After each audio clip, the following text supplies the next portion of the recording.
Jr. Show. The Jesse Jackson Jr. Show. The Jesse Jackson Jr. Show. The Jesse Jackson Jr. Show. Come on and talk with me. Come on and listen to me. Come on and talk with me. Come on and listen baby, LA. Top 1580, download the app.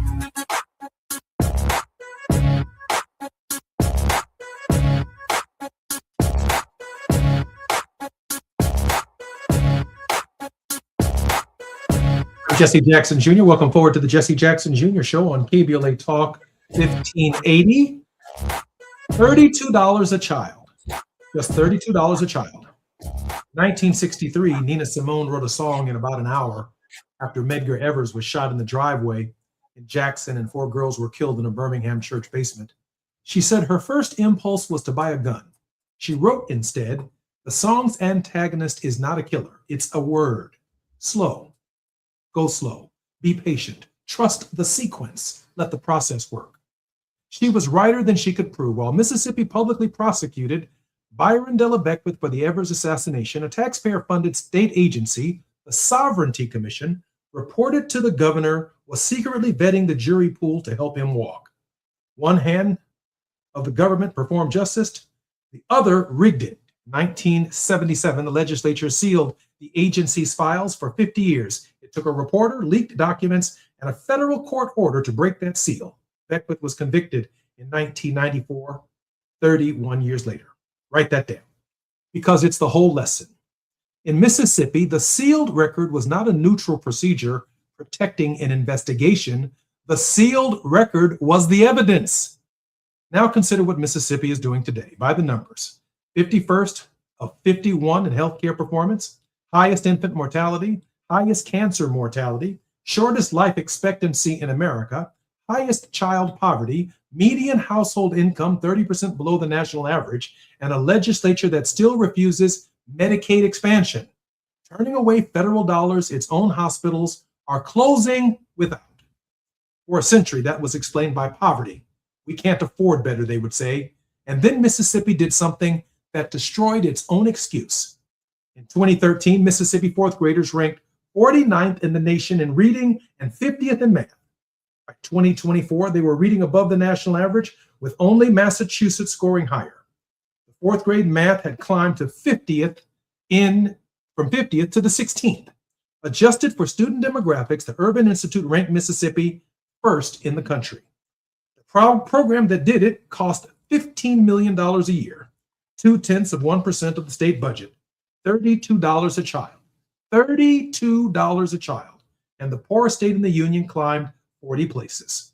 So let us never again accept poverty as the explanation for anything else Mississippi does. A state that can do with $32 a child can also insure its people. It's choosing not to. Every last place finish in Mississippi is now a decision made by an unidentifiable men in a building with an address, which brings us to a file that will not open. 18-year-old Nolan Xavier Wells boarded a boat near Ocean Springs on the 4th of July in 2026. Marine Resources records show it reached Horn Island at 11:14 that morning, where roughly 300 people had gathered. Nolan was black. The friends he traveled with were mostly white. Witnesses placed him on that island in the afternoon. The boat came home at 5:54 without him. 2 days later, a National Park Service ranger found his body in the water. State's autopsy is finished. It's sealed. It goes to a grand jury that meets in secret, and that, if it declines to act, will explain nothing. No transcript, no reasoning, nothing to appeal. The family's own pathologist, the former chief medical examiner of Washington, D.C., could not determine how Nolan died and documented why. Nolan's throat was not made available to him. The district attorney says this routine, that every non-natural death in her county goes to a grand jury, and that has been her practice her entire career. That says a lot. That may be entirely true. She's met with the family's team. These are not the acts of an office burying something. But in Mississippi, routine has never been the same thing as trustworthy. Jury screening is routine. The 50-year-old seal was routine, passed by a legislature in daylight with a legal justification attached, and served 1955 arrest warrant for Carolyn Bryant Dunham, sat in the LaFleur County Courthouse basement for 67 years, and that was routine too. None of it was wrong on its face. All of it was the mechanism. And this is not Mississippi's private business. 2 senators, the same as California's 39 million, 6 electoral votes, 4 House seats, 2 votes towards the 41 that sustain a filibuster, the state that finishes last in nearly every measure of human life looks to hold a veto over health care and the voting rights of 342 million people. You cannot build a more perfect union while one state refuses to cooperate with progress and then reaches into everyone else's pocket. Horn Island is federal land. Nolan disappeared there. He was found there by a federal officer. In 1964, when Mississippi refused to charge the murders of Schwerner, Goodman, and Cheney, Washington did not wait. It indicted. In 2026, Washington is waiting.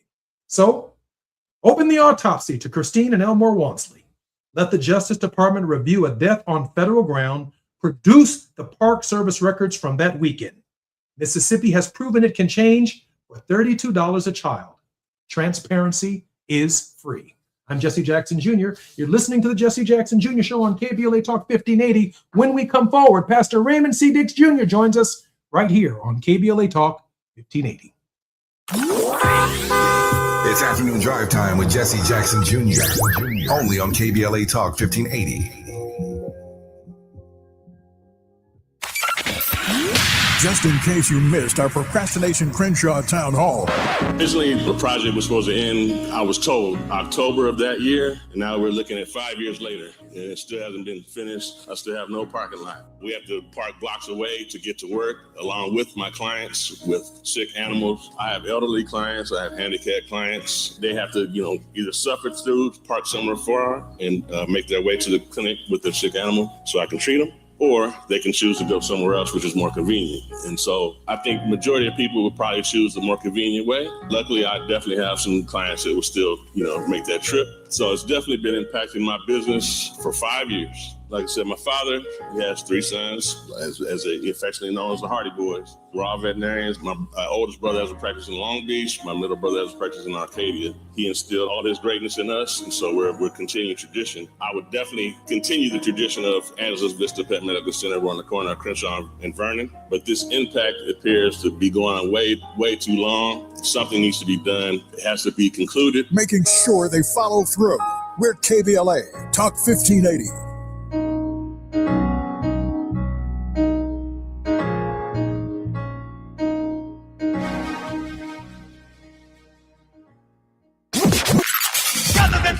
In a world full of noise, one station keeps it real. KBLA Talk 1580, where the conversation goes deeper, the voices sound like yours, and the issues that matter most to our community take center stage. Progressive, powerful, unapologetically us.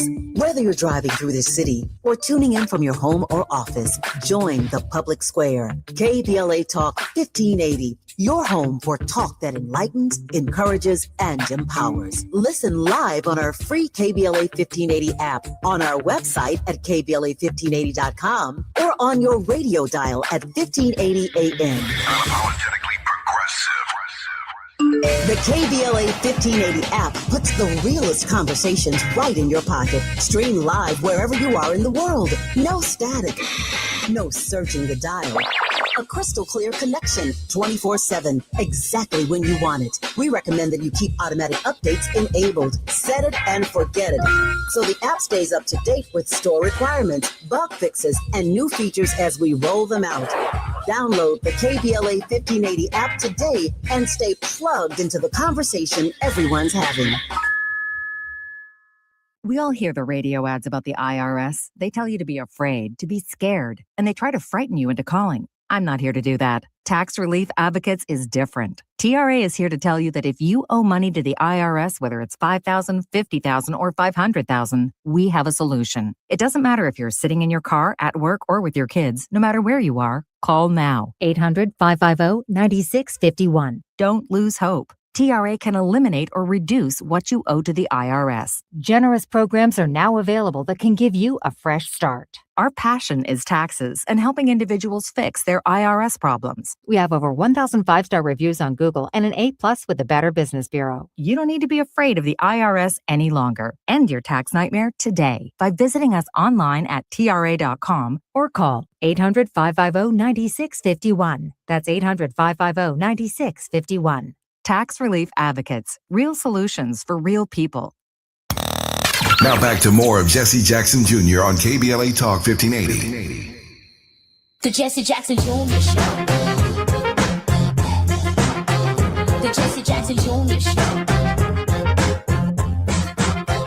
The Jesse Jackson Jr. Show. The Jesse Jackson Jr. Show. King Polly drops the beat. Come on and talk with me. Come on and listen to me.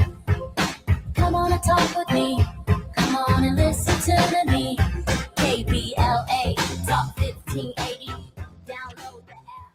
I'm Jesse Jackson Jr. Welcome forward to the Jesse Jackson Jr. Show on KBLA Talk 1580. Pastor Raymond C. Dix Jr. has faithfully been preaching in the ministry of Jesus Christ for 44 years, now serving as the senior pastor of the Pilgrim Baptist Church in Fort Wayne, Indiana. Pastor Dix comes to Pilgrim with over 30 years of pastoral experience and even more real-life experience on the ground in the streets of the United States of America. Pastor Dix strongly believes that hope in any community is tied to the gospel. Pastor Dix, welcome forward to the show. Hey, brother, how you doing? Thank you so much for having me on today. Hey, I appreciate you being there. Listen, we can quantify how much money the state of Mississippi spends on children, how much money it spends on its citizens, from healthcare to housing to where they rank. We see real progress when they make the investment in people, but increasingly it's obvious that Mississippi, a state that has 2 United States senators, that has electoral college vote, that has 4 members of Congress, often finds itself the one state in the whole union going contrary to the whole union on everything and holding up progress for everybody. Pastor Dix, one bad apple can spoil the whole bunch. Well, I would agree with you. I had the opportunity to be in Mississippi in May and meet the mayor of Jackson, Mississippi, Mayor Horn. And Mayor Horn served, according to him, over 30 years in the Mississippi State Legislature.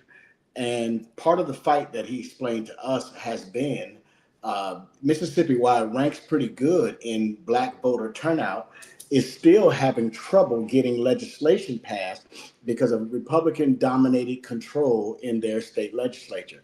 And I think some of the issues that you bring up, especially as it relates to voter suppression and their, archaic felon voter laws that won't even restore the right to vote to felons who have had their records expunged. The governor vetoed that bill. I think this has to be a federal issue. I think we have to call for it in the federal government. We have to pressure the Congress. And most of all, we've got to get some folks that are willing to maybe do some freedom rides again and those kinds of things to put pressure on them and show up. Jackson has a Black mayor. There's been this disconnect between the city of Jackson and the capital, Jackson, in Mississippi. And for a while, the previous mayor, Jackson, and the governor weren't even having a conversation. And you know about the water crisis and all that. So they have some very real problems down there.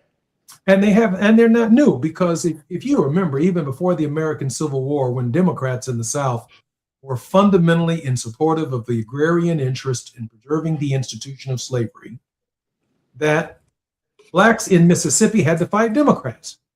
And then as we began to make progress in Mississippi, after Brown versus the Board of Education, after the Civil Rights Movement, after the death of Medgar Evers and Swerner Goodman and Cheney, and on and on and on and on, the reality is, and has been, now it's Black folks versus the Republicans. There are no 2 parties in Mississippi. It's Black folks versus the Republicans, or Black folks versus Democrats. There are no 2 parties in Mississippi. Right. And polarization is as old as the state, as the existence of the state itself. I mean, kind of the old Briar Rabbit routine. Put one thing in, take one thing out, make 1 inch of progress, take 2 inches of progress back over here. It can never, for some reason in Mississippi, all happen at the same time. Well, I think you're right. Number one, there aren't 2 parties in the state of Mississippi, but there is one ideology. And that ideology is to really focus itself on keeping the power, the wealth, and all of those things in Mississippi in the hands of the few, or those who are in political power, the white community. And that's why I think it's very important. Mayor Horn made some great points to us when we were down there meeting with him. He is about creating wealth. There needs to be Black folks in Mississippi that start saying, if there ever was a time for us to start supporting African-American businesses and maybe even saying it's time to break up with the public school system. I don't know. But, we've probably been the most loyal supporter of the public school system since Brown versus Board of Education. And you still have the least amount of money going into schools in Mississippi that benefit or that are in Black communities. So I think it's time for us to really take a look at that.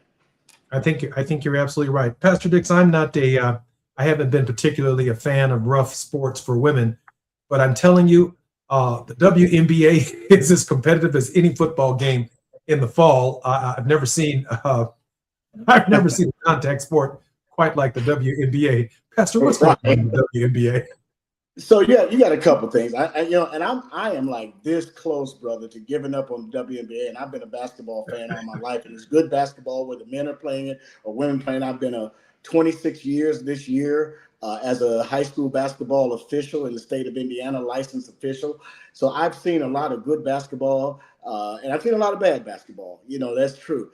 Here's the number one thing that I think is happening. And number one is the WNBA is in trouble when it comes to deciding what their culture is going to be.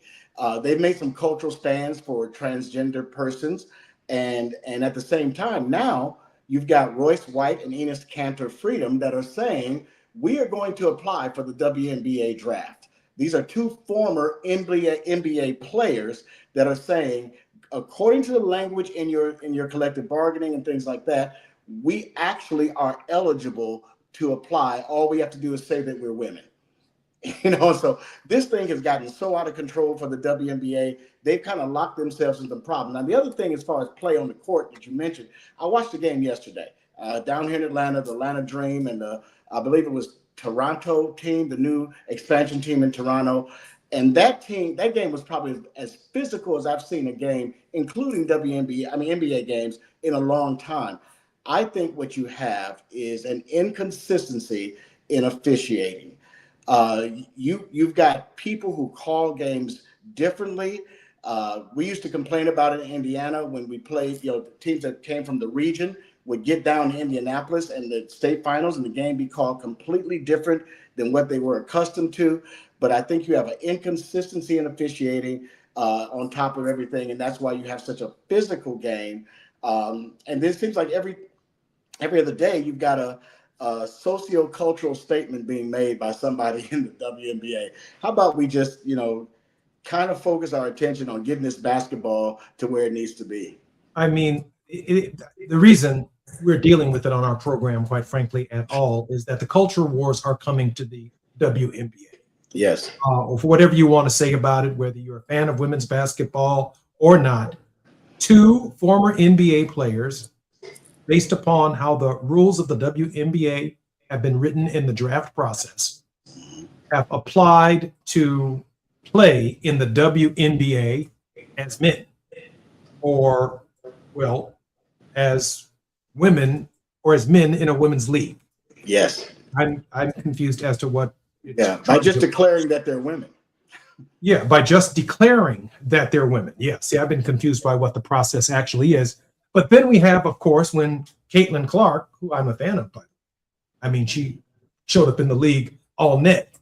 And, but then it became some kind of roller derby, some kind of T-Birds. Haven't seen anything quite like it since the T-Birds were playing at the amphitheater. We're roller skating in the amphitheater in Chicago and throwing. I remember.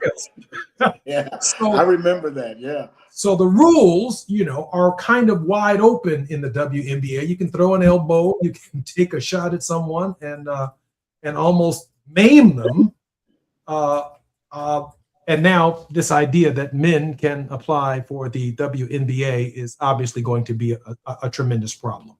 Pastor, where is this going? Because clearly, when the politics arrive, and they have arisen at the WNBA, we're going to be sorting through a lot of messes. Yeah, I mean, this is like Mount Vesuvius that's been brewing for a long time, and it's now getting to the point where it's exploding in the WNBA. I mean, you've got this thing with Dejanay Carrington, who is now saying white privilege, and that was her response to being ejected from a game for clearly what was a flagrant 2 foul. I've seen many of those plays over the years, Jesse, and I can tell you right now, watching that play from the different angles, there was no attempt to play the ball. That's what creates a flagrant foul situation. When you don't play the ball, she swung her arm down, the wind up. She intended to make contact without a basketball play, and that is deemed flagrant because the potential for injury is much larger in those situations. Yes, absolutely. And so she says white privilege. It's almost an assault. Yeah.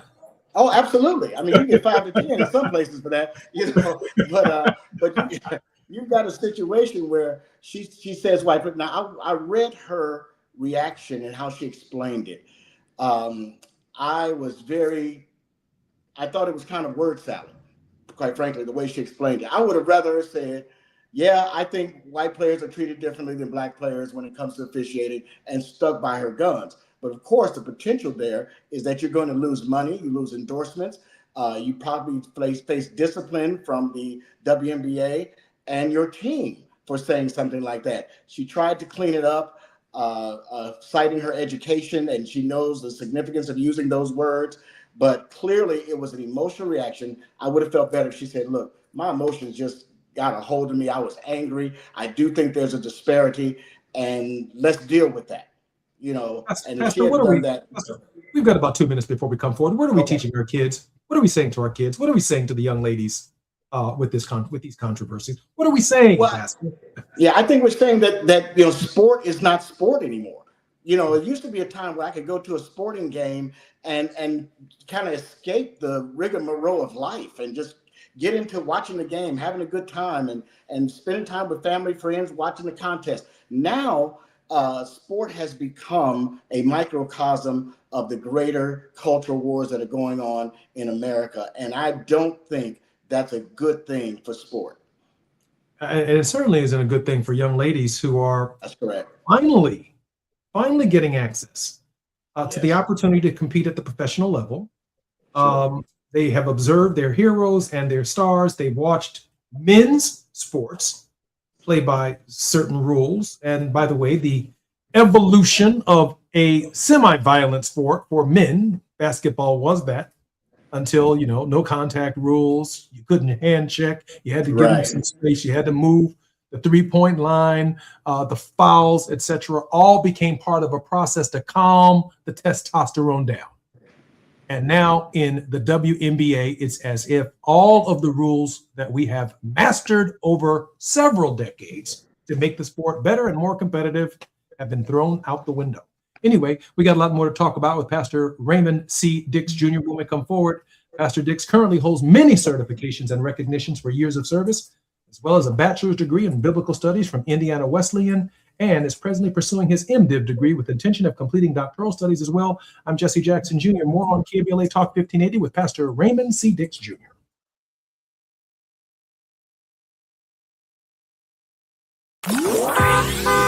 It's afternoon drive time with Jesse Jackson Jr. Only on KBLA Talk 1580.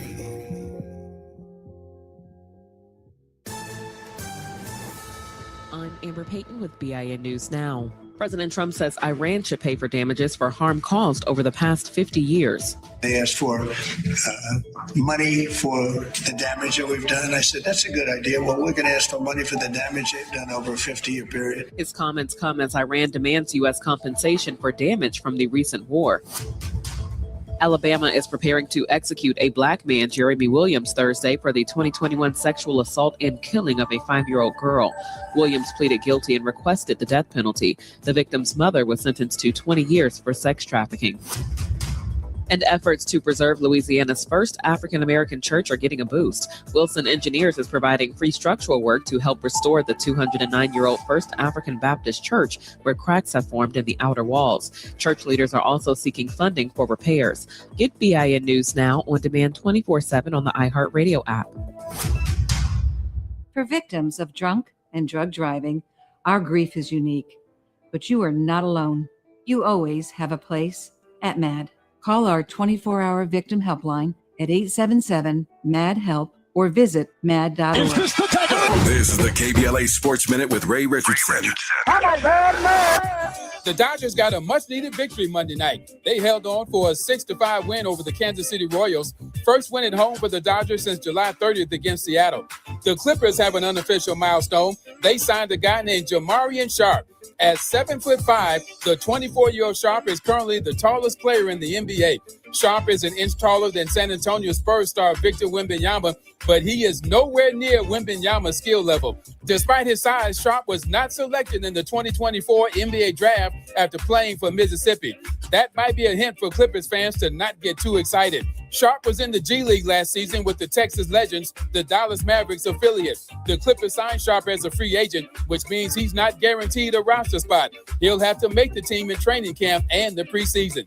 No debates, no speculation, just the info you need. That's your KBLA Sports Minute. I'm Ray Richardson on KBLA Talk 1580. Ready for a weekend reset?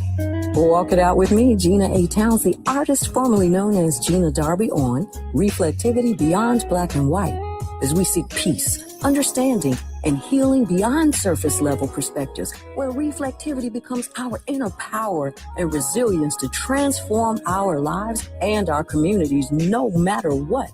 Meet me and my crazy cool guests. Join the Reflectivity family movement as we make sense of it all. Every bit, every morsel. We're going to nourish the mind, body, and soul unapologetically right here on KBLA Talk 1580. Every Saturday, 2 and 8 p.m. on the West Coast, 4 and 10 in the Midwest, and 5 and 11 on the East Coast. It's time for Reflectivity Beyond Black and White. It's not only hot, it's sizzling, and we're cooking.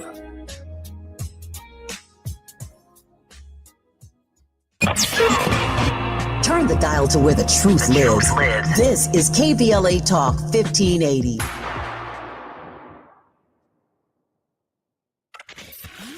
We've got a lot to talk about.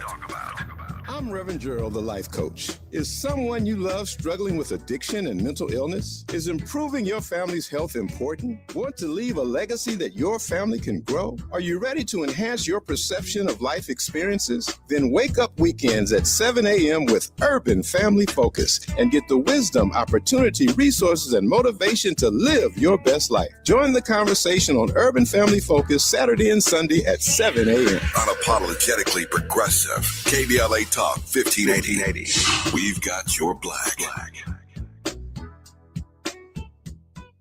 What's good, KBLA delegation? I am Miles Lowe, and I'm excited to be joining the weekend lineup right here on KBLA Talk 1580. Join me every Saturday at 12 noon for the Do Better Show, where we get into the world of tech, AI, the creator economy, navigating your mental health through it all, and have conversations with founders to find out how real people are making real money right now. It's not a course, not a subscription. Class is in session every weekend, live on the air. So if you knew better, you do better, right? So let's make a better you. The Do Better Show, every Saturday, 12 noon, replaying again at 7 p.m. right here on Unapologetically Progressive KBLA Talk 1580. We got a lot to talk about.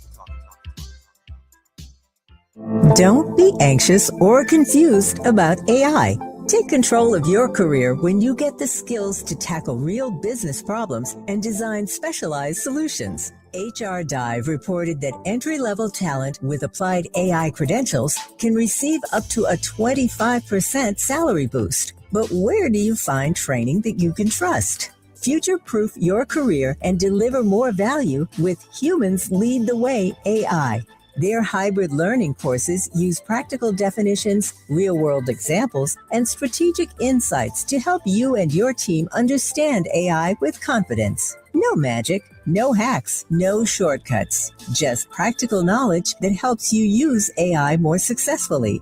Don't wait. AI can never replace people who know how to use it well. Register for courses today at humansleadtheway.com. That's humansleadtheway.com. You're listening to Jesse Jackson Jr. on KBLA Talk 1580. The Jesse Jackson Jr. Show. The Jesse Jackson Jr. Show. The Jesse Jackson Jr. Show. The Jesse Jackson Jr. Show. King Folly drops the beat. Come on and talk with me. Come on and listen to me. Come on and talk with me. Come on and listen to me. KBLA Talk 1580. Download the app. Jesse Jackson. Dr. Raymond C. Dix. Pastor Dix, welcome forward to the show. Thank you, sir. Glad Pastor, to be here. let me ask you a question. The midterms are coming, and over the last couple of days, and certainly from the middle of last week to this moment, there is concern within the Democratic Party over the growth of the Democratic Socialists of America. I'd like to make the case that the DSA has seized arguments of affordability in multi-candidate primary contests that are indistinguishable from who they are, and that middle-of-the-road Democrats missed the mark on identifying with issues of affordability. That is the rationale for their success. The party is not becoming socialist. I don't believe that to be true. I do believe that the DSA is making more sense than moderate Democrats at this hour, particularly when it concerns the true and the real anxiety of the American voter. Pastor Dix. I think that there's some real reason to take that position when it comes to how the anxiety feels of the American voter. I think one of the things that and you and I are both probably old enough to remember when the Democratic Party stood for some hard work and people who were members of unions such as steelworkers and auto unions, and these people wanted just their piece of the American pie and were willing to work for it. Some of what happens now with the DSA is that they're the only ones talking about these types of issues, or at least the loudest ones talking about these types of issues for American people. And so they're getting some people who are listening. I think our moderate or our Democratic Party of the past needs to be able to articulate the pathway to self-determination and wealth better than what we've articulated in the past. We need to make sure that we articulate the things that government must and should be doing, as opposed to also the things that we ought to do as human beings. As a pastor, I'm acutely aware that it was God who instituted work. He said, 6 days shall you labor, and on the seventh you'll rest. So work is a part of life. And I think if we were able to say that government ought to do some very critical functions, that especially those functions that I cannot do for myself, government ought to be involved in doing those things, instead of just saying, hey, we're going to be quiet and not say anything. And then you've got the DSA saying, we are looking at this thing in a whole different way, and maybe we just need to move more towards a socialist society rather than a capitalist society.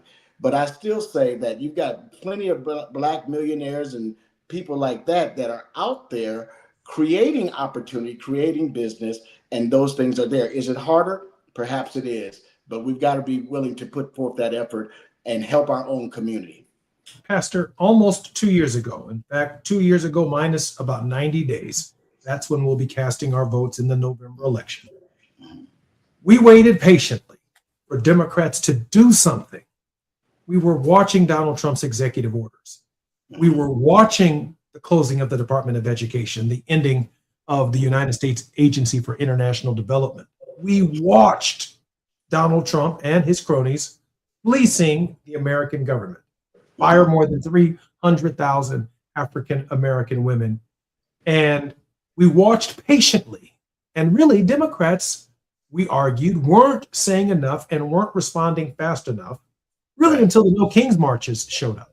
And then, of course, they showed up at the front of the No Kings marches, but we didn't hear their advocacy on the floor of the Congress, even though they were a minority party holding Donald Trump accountable. And now it's time for the rubber to meet the road, for the piper to be paid for the tune that the piper has been playing. Moderate Democrats are crying foul as left-wing interests in Democratic primaries are louder, have been organizing No Kings marches, have been organizing protests, have declared themselves for office. They're registering people to vote. They're younger voters that they're bringing into the process. The Democratic establishment's being caught off guard by that. And that's part of the problem. Yeah, you're 100% right. I mean, the establishment has been caught off guard, but I would caution this very thing. And I almost hate to quote her, but Margaret Thatcher said something that was really interesting. She said that socialism works until you run out of other people's money. and there lies a rub. I don't think we can point to a socialistic society that has been enormously successful, even though the aims, may have been legitimate. Creating more wealth and more opportunity for people, but when you look at what socialism is as a ideology, there are really some problems that exist over time with success from a nation standpoint. So I think what we have to do is just really recapture this idea that America can work if we are able to things like show up at the ballot box, be honest with ourselves about what's happening in our own communities. And you said this about education. I look at, from a religious standpoint, the Catholics and the Lutherans do not turn their children over to the state to be educated. And Black Christians turn our children over to the state to be educated. We don't have hardly any Black religious K through 12 schools in this country. North Carolina has created, if I'm not wrong, about $500 million for vouchers. Those vouchers aren't white or Black, they're just vouchers. And until we create opportunities for our children to be educated on entrepreneurship, being able to create opportunities for their ideas to come to fruition, we're not doing that in our own community. We're leaving it up to the public schools, and I don't think that there's that kind of investment that is equitable in, say, the school district in some schools in Chicago, as opposed to there's inner city Chicago, as opposed to the north side and things like that. So we've got some real issues that we have to address and ask some hard questions. Do those schools help us? And would it be better for us to be in a situation where we were educating our own children, teaching values, and helping them reach the height of their creativity? I'm going to have you back for a couple of hours, and we're going to have a 2-hour conversation about what to do about these religious schools and whether or not the sheer number of children can be educated in so-called religious schools. And what I know about the Baptist Church is educating K through 12 ain't what we do. And so the idea that we open up a bunch of churches over at Reverend Shownuff's church and over this place right here, that somehow that's going to equal somebody that's ready to go to college, I'm not feeling that. No, So we I don't do it well. You're right. we don't do that well. I can't advocate for it right now, but I'm deeply and profoundly concerned about the repair of what we have. If we can arrive at a national standard that no class size in America should have more than 15 students, that every teacher in a public school in every grade level should have a master's degree to which the government helped those teachers attain one, that they have livable wages and benefits for teaching the next generation of Americans, that every American child in America has a laptop, access from K through 12 to artificial intelligence training. That's right. Internet. That's right. The best possible athletic program so that they can fully develop who they are, from swimming pools that are Olympics-wise, learning diving and breaststroke and backstroke and soccer and tennis and football and basketball, male and female basketball and female, if it's going to be basketball, roller derby, or whatever it's going to be. Let us know what the rules are going to be on the front side before we see it on TV at the WNBA. That if we can build equal high quality schools, I am convinced in all 50 states, all 3,500 counties, all 20,000 municipalities, we would have the largest jobs program in the history of the United States, moving the next generation and preparing the next generation for the next economy. whatever that economy is going to be. As long as we're fragmented, separate and unequal, we simply can't build a better nation. I'm Jesse Jackson Jr. My pastor is Reverend Raymond C. Dix. More when we come forward on KBLA Talk 1580 in just a moment. While you're stuck in traffic, we can at least bring you up to speed on the news of the day.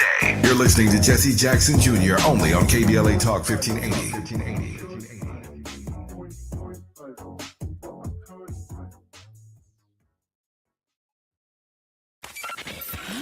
Just in case you missed our Procrastination Crenshaw Town Hall. I actually live on this block, and it has affected my life because I'm a knock nurse. We have everyone coming over here that's on meth, drugs, and everything. I've called multiple times to Los Angeles County about once you leave out of here, you will see once you go down to this stop sign, it's pitch black. There's no lights over here. No lights? No lights on this side or that side. You have people with mental issues throwing these gates to Crenshaw. Children don't like to come outside anymore on their scooters, their bikes, their helmets, and they're speeding up and down. No regards to life at all. Like I said, I leave out of work. I'm a traveling nurse, so I take my contracts in Los Angeles County, but I may have to go to Montebello. I may have to go to Van Nuys. I leave out at 9:45 sometimes sooner, and it's someone breaking into our mailboxes because they're breaking into our mailboxes. So now the mail's not coming. Yeah, breaking your windows in your vehicle, and it's just really sad. Holding them accountable.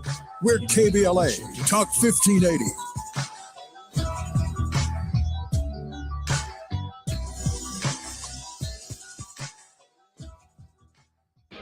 You're still glowing, flirting, grooving. You've still got it. But your immune system weakens as you age, making it harder to fight illnesses like pneumococcal pneumonia and RSV. Vaccines are a key part of any health routine and can help protect you from getting really sick. Ask your doctor or pharmacist which vaccines you need. See more at PfizerForAll.com. Sponsored by Pfizer.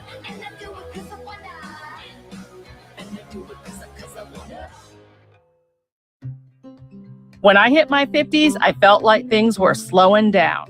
This is Sandra's Metamucil story. I started taking Metamucil for digestion, but had no idea it would impact so much more.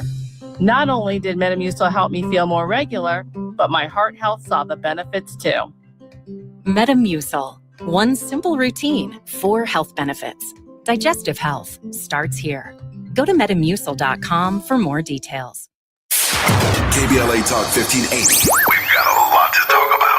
KBLA Talk 1580 is connecting you with services and solutions. Domestic violence and family violence is when someone in an intimate or family relationship tries to gain or maintain power and control over another through a wide range of abusive behaviors. Every single act may amount to abuse. Abuse can take on various forms: psychological and emotional, physical and economic, and sexual abuse. The Genesee Center Incorporated is a nationally recognized nonprofit domestic violence prevention and intervention organization, housing women and children from 30 days up to 2 years through emergency and transitional shelters. The Genesee Center also provides support services like mental health counseling, life skills classes, computer training, job referrals, after-school programs for children, field trips, tutoring, and comprehensive direct legal services. If you need help or you'd like to donate or volunteer, call the Genesee Hotline, 1-800-479-7328. That's 1-800-479-7328, or visit genesee.org. Everyone has the right to be safe. This is a community call to action from KBLA Talk 1580.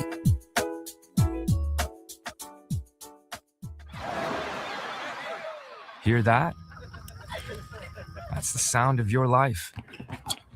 Perfectly imperfect.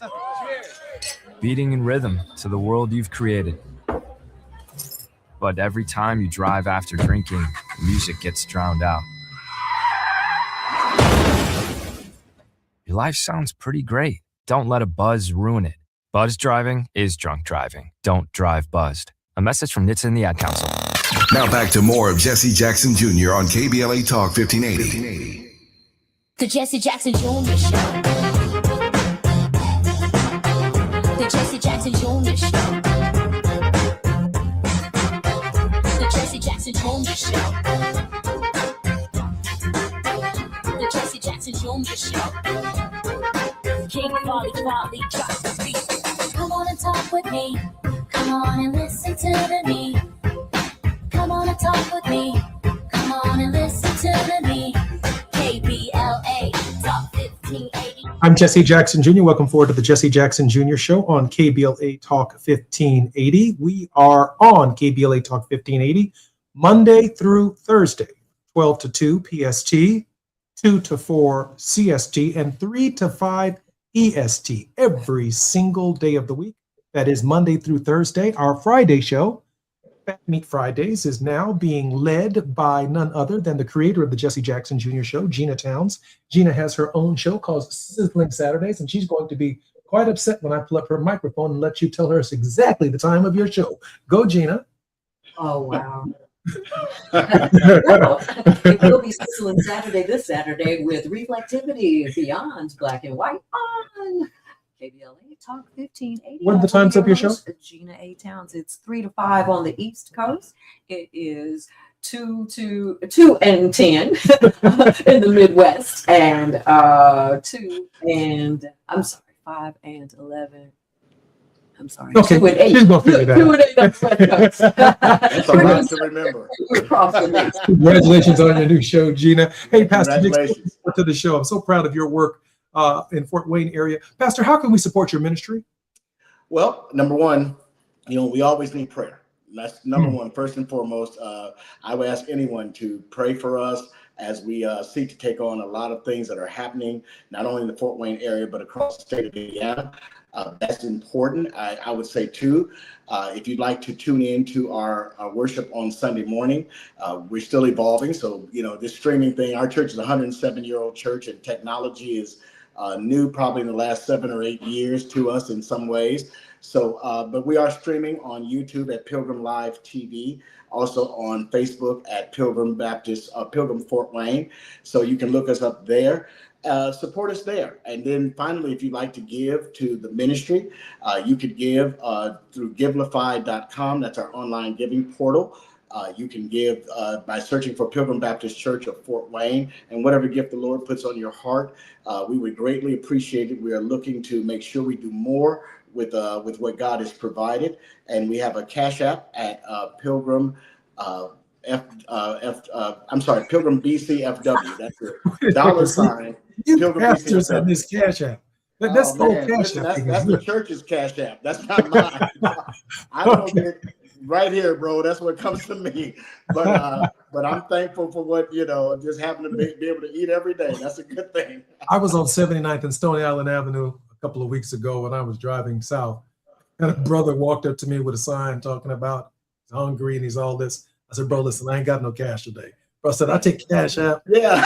I said, I got PayPal. I'm like, Negro, that ain't happening. Right. You got all of that. Yeah, you need a job. You need a job, bro. That's right. That's right. Yeah, Break a yard, cut some grass, something. Yeah. Hey, Pastor, let me ask a question, because I saw something fairly amazing. I'm new to radio in the last about 6-7 weeks, and I watched Tavis, who is like the #1 African-American leading voice on terrestrial radio and many social media frameworks, literally use his platform to move the mayor of Los Angeles, to move city council persons and other agencies in the city to do something within about 1.5 mile square or corridor, if you will, in Los Angeles.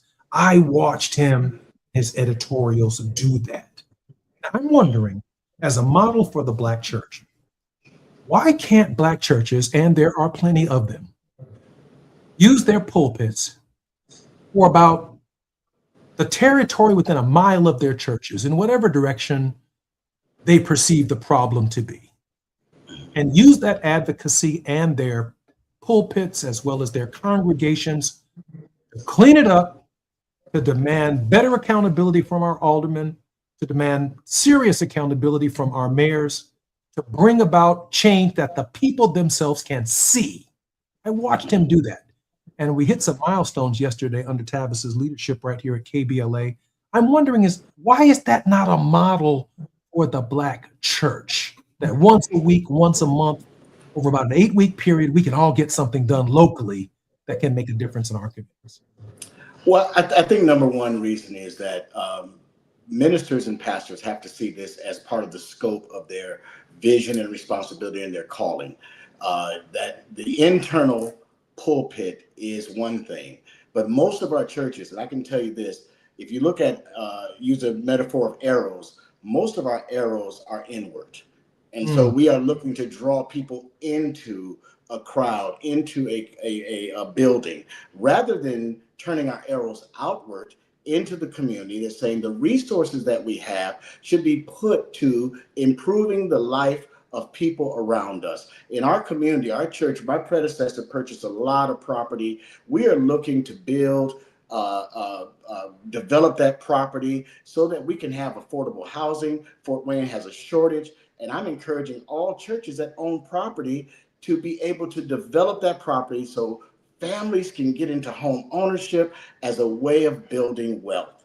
And I think churches can do those things because we do have property. Now, as far as political influence, yes, we have it. And there are things that we can stand on the issues. Chuck Colson's book said Kingdom and Conflict. The church ought to be the conscience of the state. There's no doubt about that. We ought to be able to say, hey, wait a minute.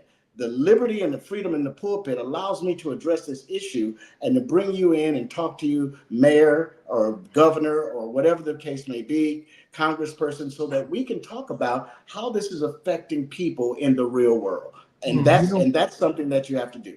Pastor, let me say this. I watched Reverend James Meeks, who, when I joined the church 3 decades ago, preach an inward gospel, and then he ran for state senate.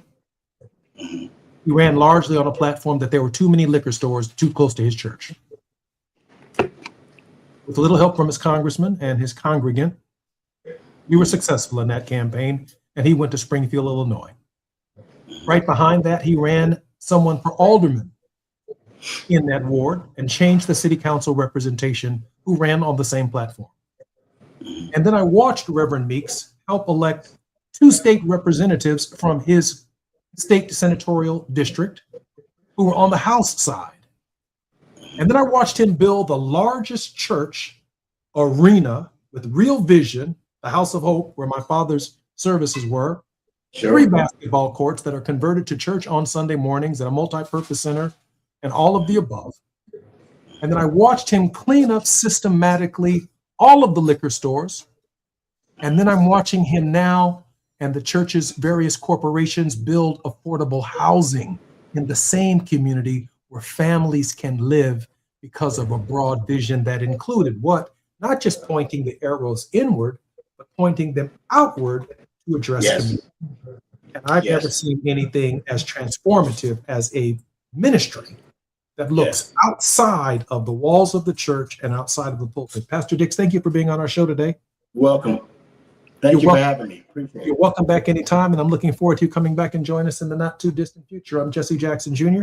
You've been listening to the Jesse Jackson Jr. Show. It's Tenacious Tuesday on the Jesse Jackson Jr. Show. Up next, we will be on the grind with Barbara Arnwine. Put your seatbelt on. You know she's coming. Y'all ready, y'all? Here we go on KBLA Talk 1580. More when we come forward. KBLA 1580 Santa Monica.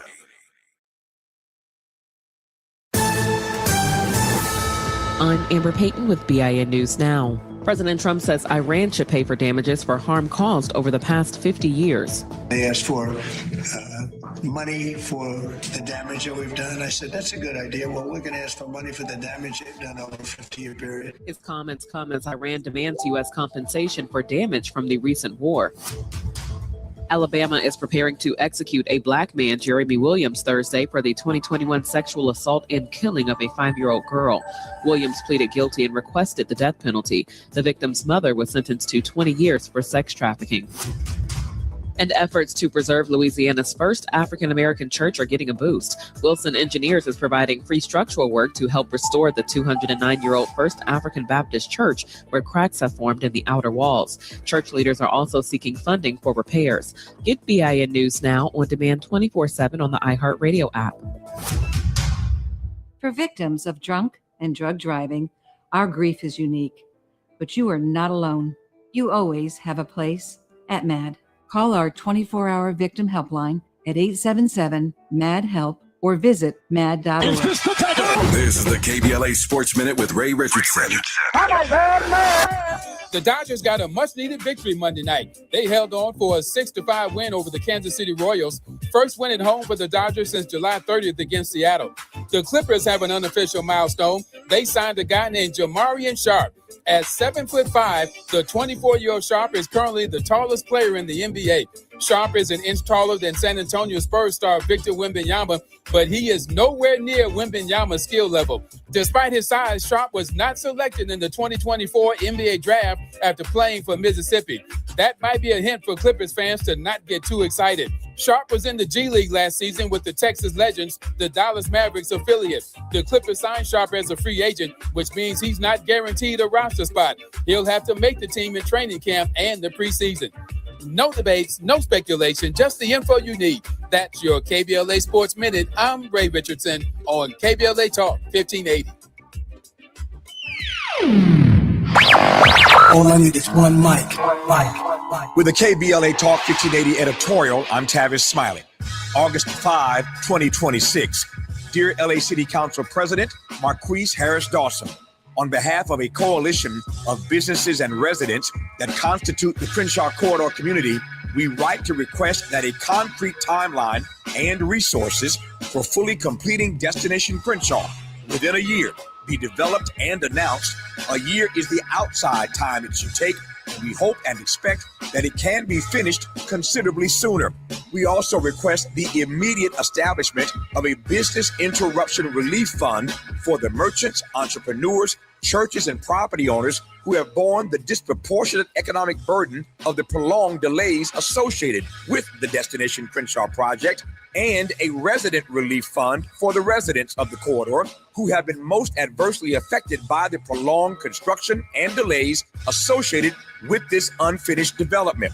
Destination Crenshaw was presented to this community as a transformational investment in Black culture, Black commerce, and the future of South Los Angeles.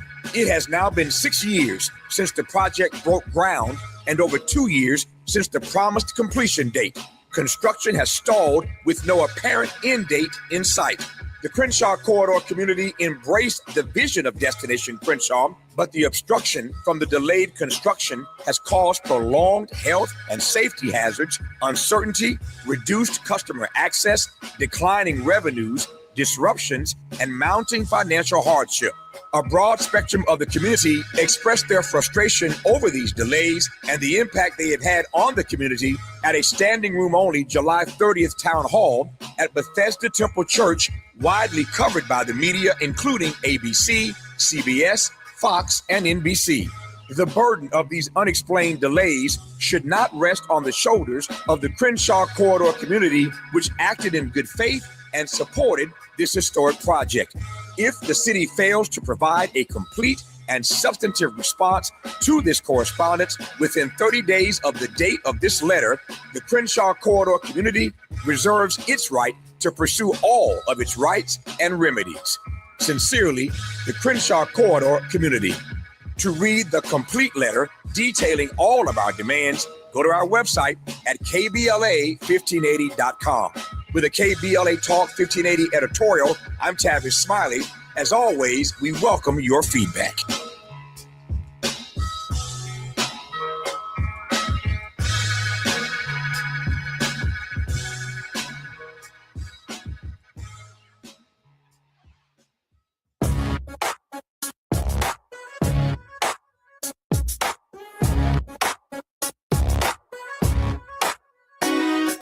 Jesse Jackson Jr. Show. Oh, the Jesse Jackson Jr. Show. Oh, the Jesse Jackson Jr. Show. Oh,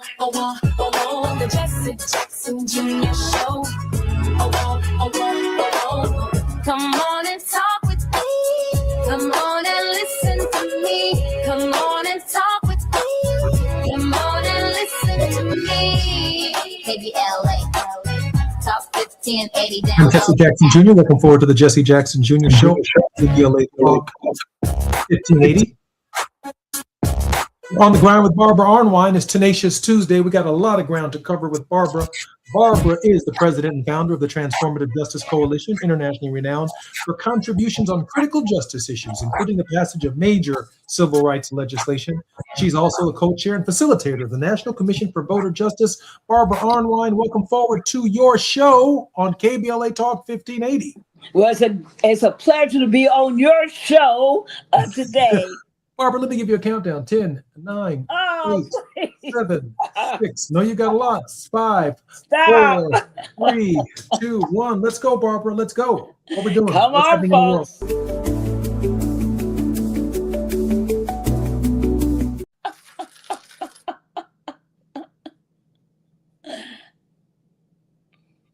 I can't hear you.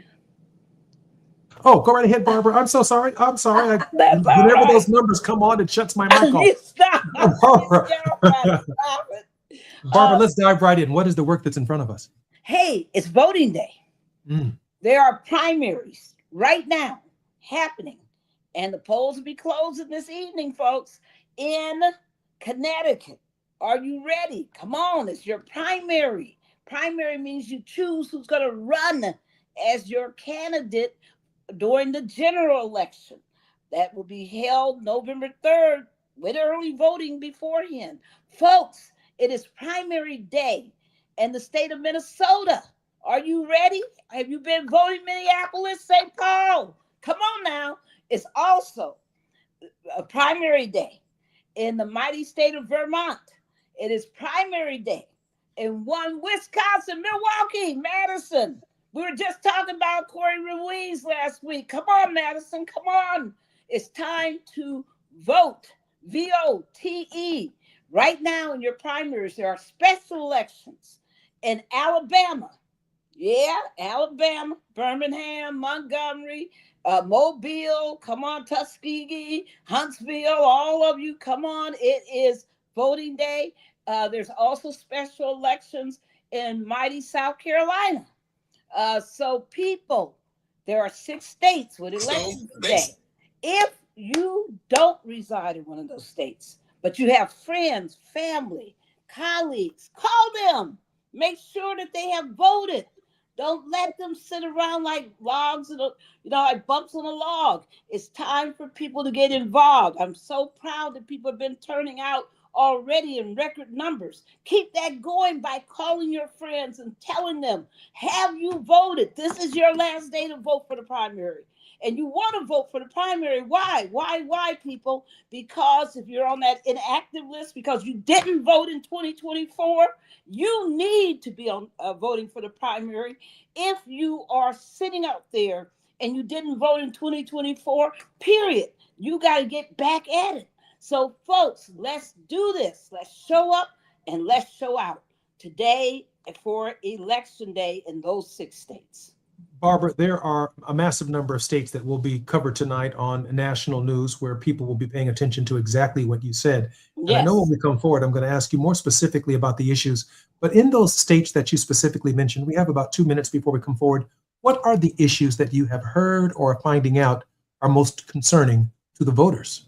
Oh, listen, the issue everywhere, the number one issue is that everybody's looking at their pocketbook, and guess what they're discovering? They don't have any spare money because we're spending every dime we got on necessities, on rent, on food, on high gas prices. Everywhere people are suffering because, what happens when your child says they want an ice cream cone? And you got to look at them and say, we don't have money for that. What happens when you need to pay that, when your tire goes flat and you got to pay that extra money? What happens when the utility bill is higher than you ever thought because your state's been bad about data centers, which is another big issue that everybody's talking about? And that's so imperative in so many of these states. What about, crime? People have been talking about, trying to make sure that there's a conscientious plan to drop crime, and it's been dropping. Give the mayor of Baltimore some credit. Come on, good old Chicago. They're showing you how it can be done, folks. Don't let people lie to you. Those cities are under great leadership and showing you how it can be done, and you deserve the same kind of leadership. You deserve the same kind of results. You deserve to get ICE out of your community. All of these things that people are talking about that's driving their policies. And what else? They mad about war. They don't want nobody's war. They want the war to go away. Hold on right there, Barbara. We're on the ground with Barbara Arnwine. When we come forward, we're going to go through those states again because we need you to turn out for the elections today. Today is the primary elections in 6 states. And Barbara's going to go through the issues again on what people are voting about and what they're concerned about. I'm Jesse Jackson Jr. More on KBLA Talk 1580 when we come forward. It's afternoon drive time with Jesse Jackson Jr. Only on KBLA Talk 1580.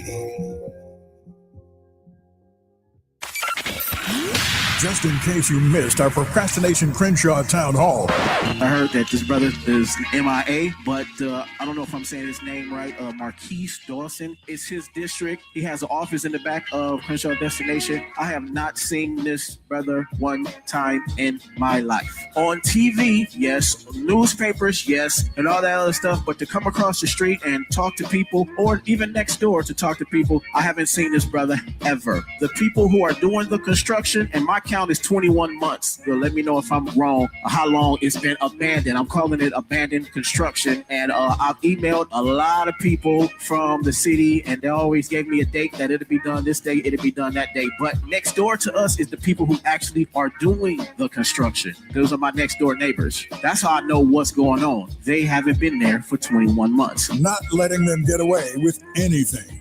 We're KBLA Talk 1580.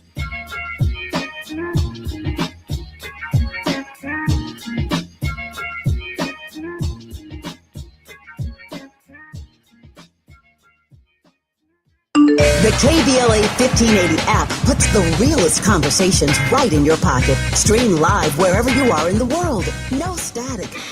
No searching the dial.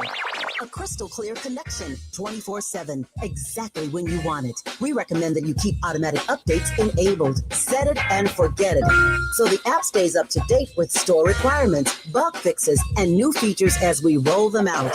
Download the KBLA 1580 app today and stay plugged into the conversation everyone's having. What's good, KBLA delegation? I am Miles Lowe, and I'm excited to be joining the weekend lineup right here on KBLA Talk 1580. Join me every Saturday at 12 noon for the Do Better Show, where we get into the world of tech, AI, the creator economy, navigating your mental health through it all, and have conversations with founders to find out how real people are making real money right now. It's not a course, not a subscription. Class is in session every weekend, live on the air. If you knew better, you do better, right? So let's make a better you. The Do Better Show, every Saturday, 12 noon, replaying again at 7 p.m. right here on Unapologetically Progressive KBLA Talk 1580. We got a lot to talk. We all hear the radio ads about the IRS. They tell you to be afraid, to be scared, and they try to frighten you into calling. I'm not here to do that. Tax Relief Advocates is different. TRA is here to tell you that if you owe money to the IRS, whether it's $5,000, $50,000, or $500,000, we have a solution. It doesn't matter if you're sitting in your car, at work, or with your kids. No matter where you are, call now. 800-550-9651. Don't lose hope. TRA can eliminate or reduce what you owe to the IRS. Generous programs are now available that can give you a fresh start. Our passion is taxes and helping individuals fix their IRS problems. We have over 1,000 5-star reviews on Google and an A+ with the Better Business Bureau. You don't need to be afraid of the IRS any longer. End your tax nightmare today by visiting us online at TRA.com or call 800-550-9651. That's 800-550-9651. Tax Relief Advocates, real solutions for real people. Now back to more of Jesse Jackson Jr. on KBLA Talk 1580. The Jesse Jackson Jr. Show. The Jesse Jackson Jr. Show. The Jesse Jackson Jr. Show. The Jesse Jackson Jr. Show. King Folly, drop the beat. Come on and talk with me. Come on and listen to me. Come on and talk with me.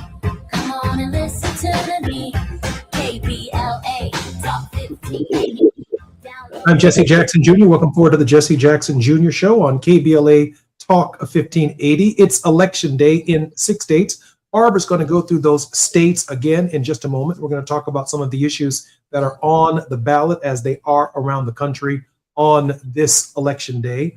And so I'm so grateful that Barbara Arnwine, president and founder of the Transformative Justice Coalition, who has traveled across the country and around the world on behalf of justice for decades. Barbara, we are so honored that you're on the Jesse Jackson Jr. Show. Barbara, And it is my honor to be here. Barbara, what are we supposed to be doing today? Voting. Voting. If you're in those 6 states, we need you to be voting. Come on now. We need you. If you're sitting in Connecticut, right? New Haven, come on, folks. If you're in Connecticut, we need you to be voting today. If you're sitting in the good old state of Minnesota, come on, Minneapolis and St. Paul, you know you got to be voting. If you're sitting in the state of Vermont, come on, we need you to be out there voting. If you're sitting in the wonderful state of Wisconsin, Milwaukee, Madison, come on, folks, let's vote. You can determine what happens in your state. You want the best representative.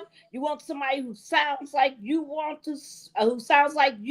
who's fighting for the same issues you believe in. You want to get them into the general election. So during this primary, this is why you vote. And remember now, those of you who are too mad at the woman, right? Too mad because she knocked Joe Biden out, whatever, because she's a woman, whatever. You didn't vote in 2024. You need to vote because you could end up on the inactive list. That means you sat out your elections, too many elections, and you're now capable of being purged. Folks, right now, check your voter registration. Please take a moment, even if you're the best voter in the country. Go to vote.org, vote.org, or vote411.org. That's the League of Women Voters portal. Or you can do Rock the Vote. People, we need you to make sure that you're a good, solid voter. Don't show up on the polls on November 3rd and be told that you're not on the list. It's time for you to get your vote on today. It's time for you to check your voter registration day. And we got Commissioner Sabir coming on soon. And he's going to talk to you about a third thing you can do all over the country, even if your state isn't voting today.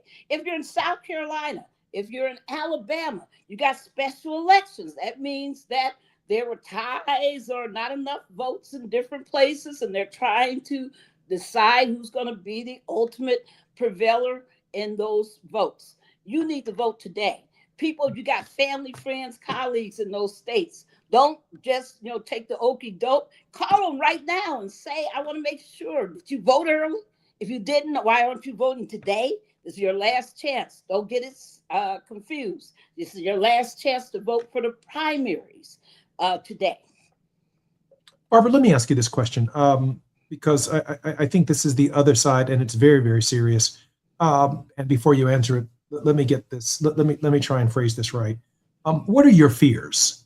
And by that I mean, you said by November, some people could be purged from the rolls for inactivity. That's right. That's a real fear. That's real.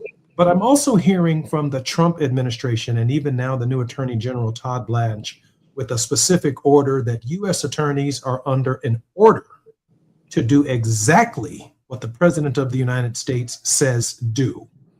And that causes me grave concern because I keep hearing conspiracy after conspiracy. And on our show, we don't deal with conspiracies. We try to sort through all of the muck, if you will, to get to the truth and what we can expect.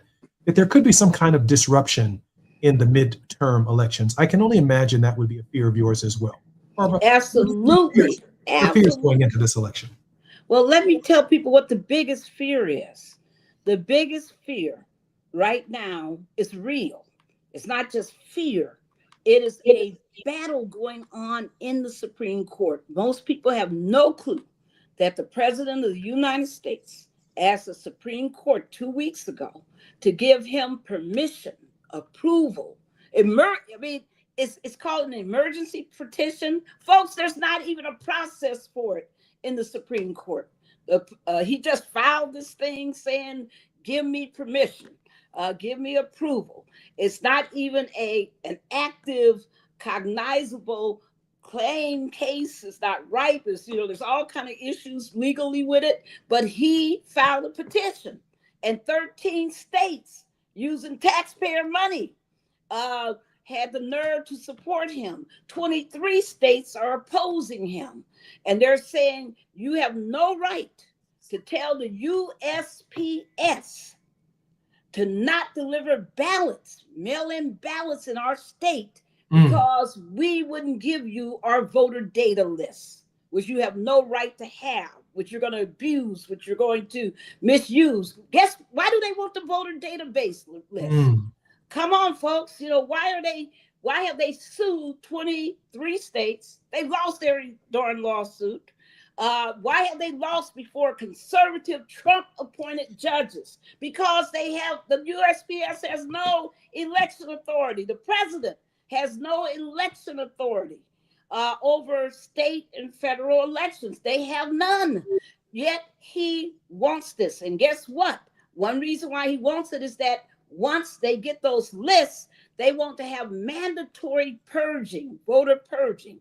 In one state, they have targeted 10,000 voters to purge. And the states are saying, listen, we know who should be on our rolls. We're the ones who maintain these rolls. How are you going to come up and use your, quote, non-citizen database or whatever you're going to create to try to correct us? When you tried it in the past, you've been wrong by thousands and thousands and thousands of people. So, folks, the other reason why this is dangerous, what do you do if you got a national database, voter base all over the country? You know every single voter in the country. You create what? A national ID card. And that makes everything you do traceable. You can be erased. Have you ever had an account and it disappeared? And have you ever tried to reinstate one and people telling you that you don't exist because they want all this proof that you're who you say you are? Folks, we don't need that at a national level, but that's what they're heading towards. It's dangerous. It's absolutely dangerous. It's fascistic and it's authoritarianism at its worst.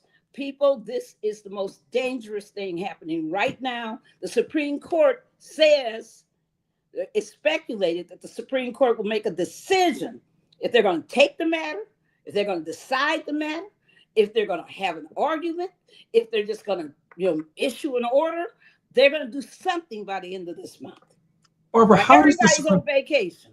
Barbara, how does the Supreme Court act on a petition that doesn't have a case in controversy? Doesn't even have a name on it. I've been trying to get the name of the darn thing.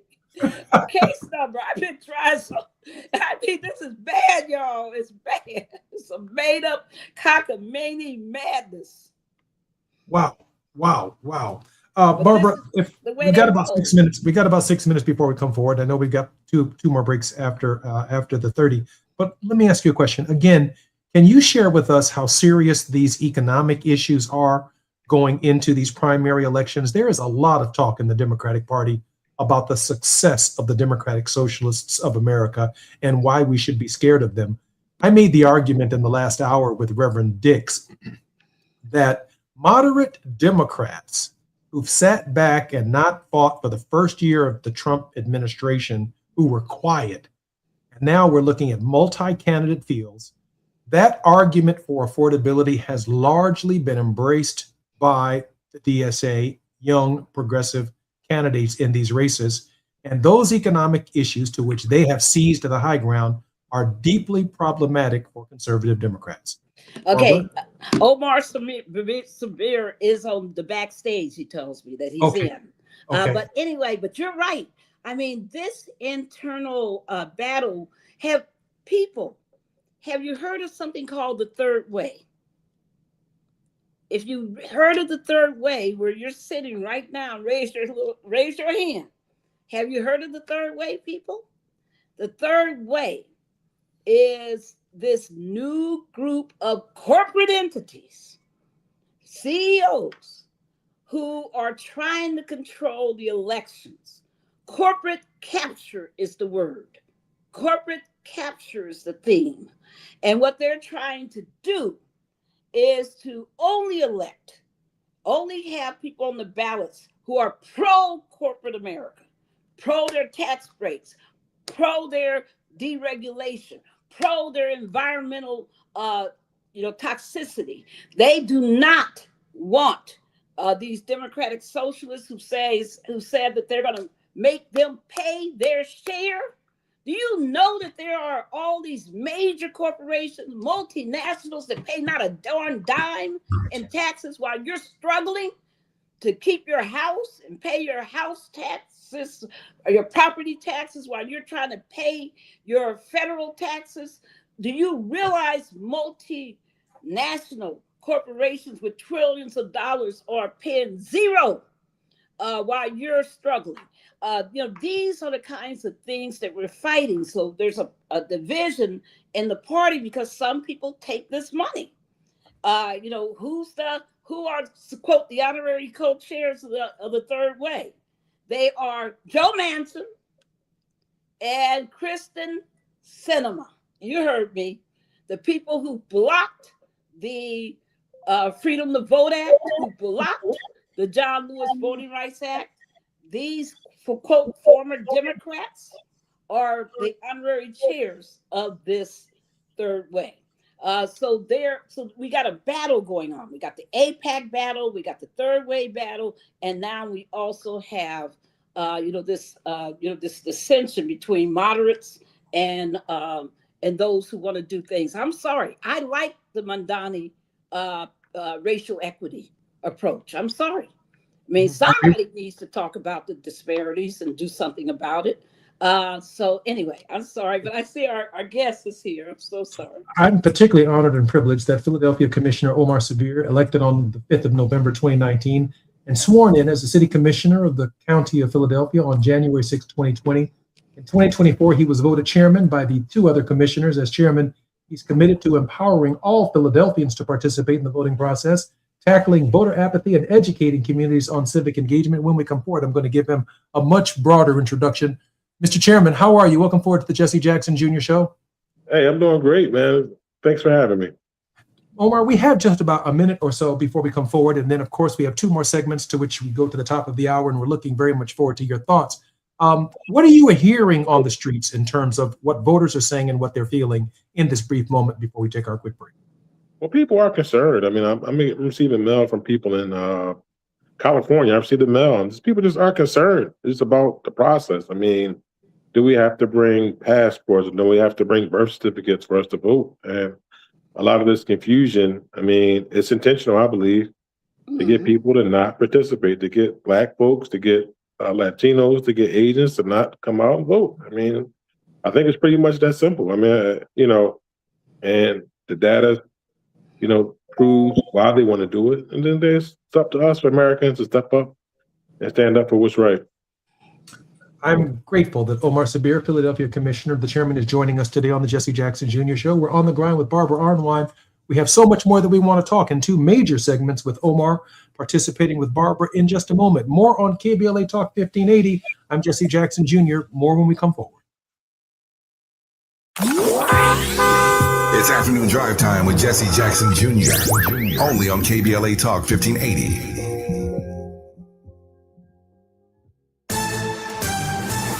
I'm Amber Payton with BIN News Now. Black Washington, D.C. Mayor Muriel Bowser is reflecting on the one-year anniversary of President Trump's federal law enforcement surge in the district. Bowser says the deployment highlighted concerns over D.C.'s lack of statehood and local autonomy, while also praising the city's response. Hudson Valley, New York Black civil rights leader Wilbur Aldridge has died at 80. The longtime Haverstraw resident spent decades advocating for social justice and served as a local NAACP director. In 2017, Aldridge received the Rockland County Legislators Distinguished Service Award. And more tickets to the Obama Presidential Center are going on sale Wednesday. The latest release will include museum visits from January 4th through January 31st of next year, along with a limited number of tickets for this October. The museum is the only part of the center that requires a ticket, and admission has been in high demand since tickets first went on sale in May. Get BIN News Now on demand 24/7 on the iHeartRadio app. For victims of drunk and drug driving, our grief is unique, but you are not alone. You always have a place at MAD. Call our 24-hour victim helpline at 877-MAD-HELP or visit mad.org. This is the KBLA Sports Minute with Ray Richardson. The Dodgers got a much-needed victory Monday night. They held on for a 6-5 win over the Kansas City Royals. First win at home for the Dodgers since July 30th against Seattle. The Clippers have an unofficial milestone. They signed a guy named Jamarian Sharp. At 7'5", the 24-year-old Sharp is currently the tallest player in the NBA. Sharp is an inch taller than San Antonio Spurs star Victor Wembanyama, but he is nowhere near Wembanyama's skill level. Despite his size, Sharp was not selected in the 2024 NBA draft after playing for Mississippi. That might be a hint for Clippers fans to not get too excited. Sharp was in the G League last season with the Texas Legends, the Dallas Mavericks affiliate. The Clippers signed Sharp as a free agent, which means he's not guaranteed a roster spot. He'll have to make the team in training camp and the preseason. No debates, no speculation, just the info you need. That's your KBLA Sports Minute. I'm Ray Richardson on KBLA Talk 1580. Ready for a weekend reset? Walk it out with me, Gina A. Towns, the artist formerly known as Gina Darby, on Reflectivity Beyond Black and White, as we seek peace, understanding, and healing beyond surface level perspectives, where reflectivity becomes our inner power and resilience to transform our lives and our communities no matter what. Meet me and my crazy cool guests. Join the Reflectivity family movement as we make sense of it all. Every bit, every morsel. We're going to nourish the mind, body, and soul unapologetically right here on KBLA Talk 1580. Every Saturday, 2 and 8 p.m. on the West Coast, 4 and 10 in the Midwest, and 5 and 11 on the East Coast. It's time for Reflectivity Beyond Black and White. It's not only hot, it's sizzling, and we're cooking.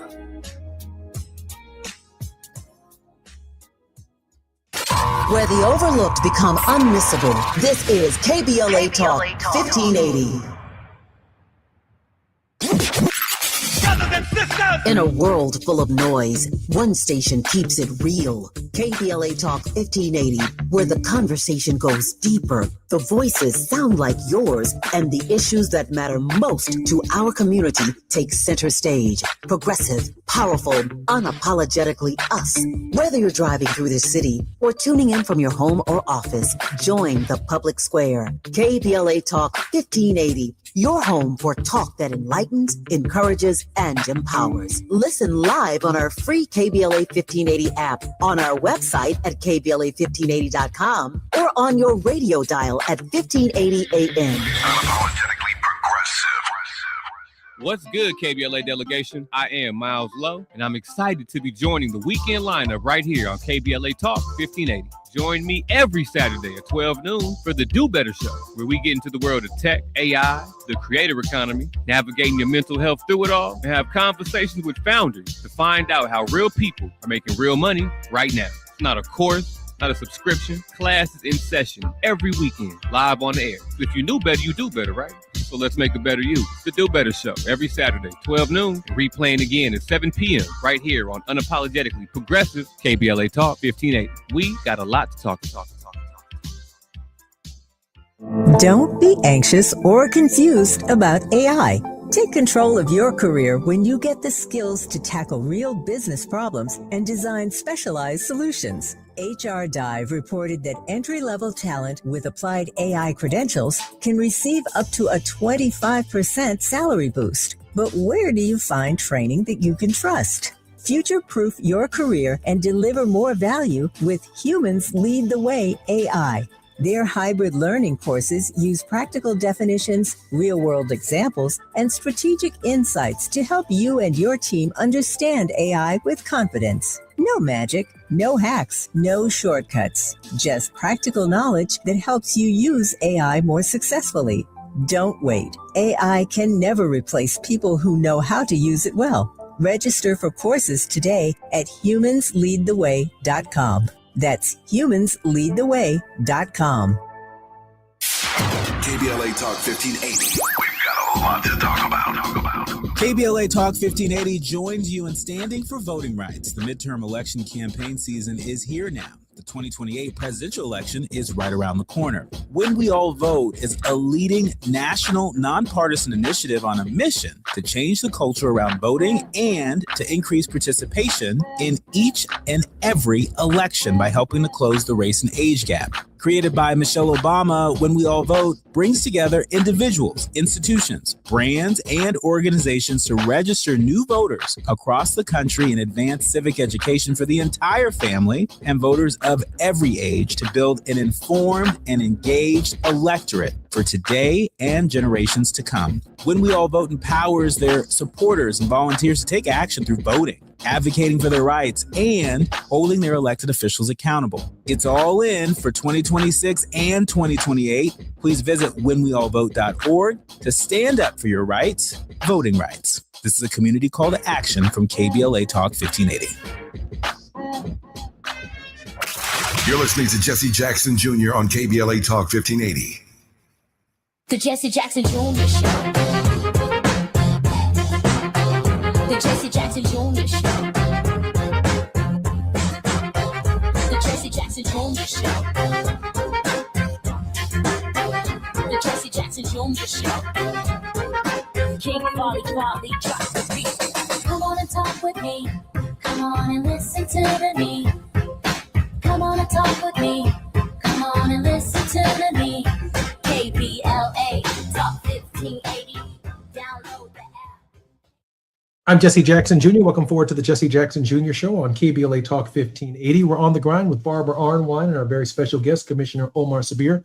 I want to take this opportunity just before we get back to our conversation to congratulate Miles Lowe on his brand new show that he has on Saturday, as well as Gina Towns, her new show on Saturday. These are the men and the women behind the scenes who make Tavis's show work, make KBLA work, and they certainly make the Jesse Jackson Jr. Show work. I'm so grateful that Tavis has given them the opportunity to express their personalities and share with the world their thinking and their thoughts at this critical juncture in our nation's history.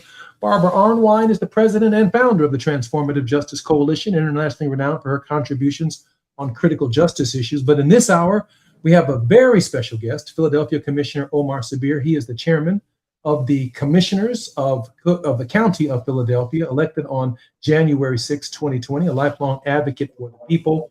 Chairman Sabir previously served as senior staffer for the office